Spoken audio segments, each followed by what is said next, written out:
Ketua Tim Penjaringan Kandidat Bakal Calon Bupati atau Cabub dan Calon Wakil Bupati atau Cawabub Dewan Pimpinan Daerah DPD Partai Golongan Karya telah menyurati 12 bakal calon kandidat Cabub dan Cawabub untuk mengikuti penjaringan secara gratis.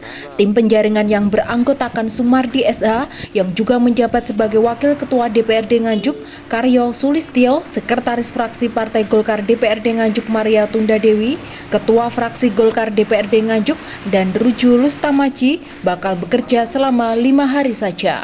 Dalam melakukan penjaringan, pria yang juga berprofesi sebagai pengacara tersebut menyatakan timnya akan bekerja secara profesional sesuai arahan DPP tanpa melihat berapa modal atau kekayaan calon kandidat.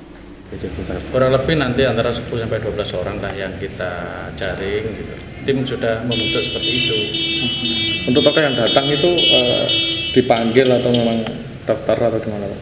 Begini, kita lewat teman-teman semuanya, kita hubungi mereka, ada kesediaan untuk kita jaring atau tidak. Walaupun kita masuk di dalam tim penjaringan ini, ternyata setelah kita hubungi mereka tidak bersedia, ya kita tidak memaksa.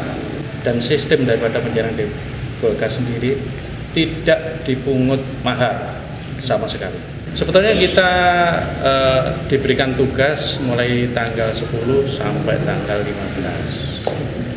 16 itu sudah mateng, dari beberapa calon yang kita jaring itu kita kerucutkan menjadi 5 calon baru kita kirim ke provinsi. Sebagian orang luar Golkar yang berpotensi untuk menjadi Bupati Nganjuk. Pak, kalau kurang dari 12 yang ditargetkan itu nanti seperti apa? Tidak masalah. Kita kan mempunyai target menghubungi mereka 12.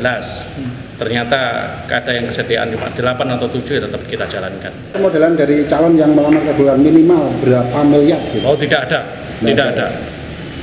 Tidak ada. Hanya berbekal elektabilitas saja? Iya. Kalau modal tidak ya? Kita tidak mengharapkan money politik.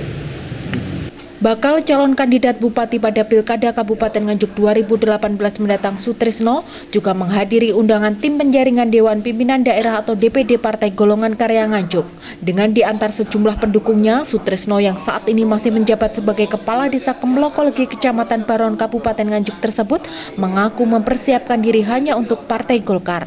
Sutrisno yang memang sudah lebih dulu memasang alat peraga kampanye jika dibandingkan dengan sejumlah bakal calon kandidat yang lain ini juga mengaku optimis bakal mendapat rekom dari partai berlambang pohon beringin tersebut. Teman di Partai Golkar, karena saya juga ikut terjaring dalam Partai Golkar untuk sebagai calon Bupati Nganjuk. Melihat banyak calon, optimis nggak Pak nanti dapat rekom? Amin. Ya, kita harus optimis. Apapun yang kita lakukan kita harus optimis. Sejauh ini selain di Golkar sudah ke partai lain Pak? Tidak ada Mas. Murni hanya dari Golkar saja? Ya, saya persiapkan diri saya memang untuk Golkar dari awal. Tidak menjalin komunikasi dengan partai lain, memang menutup diri dengan partai lain atau gimana? Menutup sih tidak, tapi ya kita hanya fokus di satu partai. Pak, terus apa juga kader Golkar? Bukan. Pak, ini nantinya ke Cabub sendiri atau Cawabub? Cabub. Sudah ada pasangan Pak? Pasangan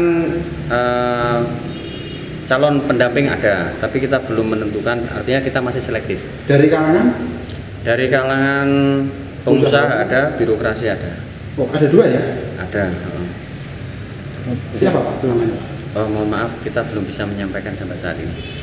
Mengenai calon pendamping pada pesta demokrasi 5 tahunan tersebut, Sutrisno mengaku telah memiliki 2 pandangan, yakni dari kalangan pengusaha dan dari kalangan birokrasi.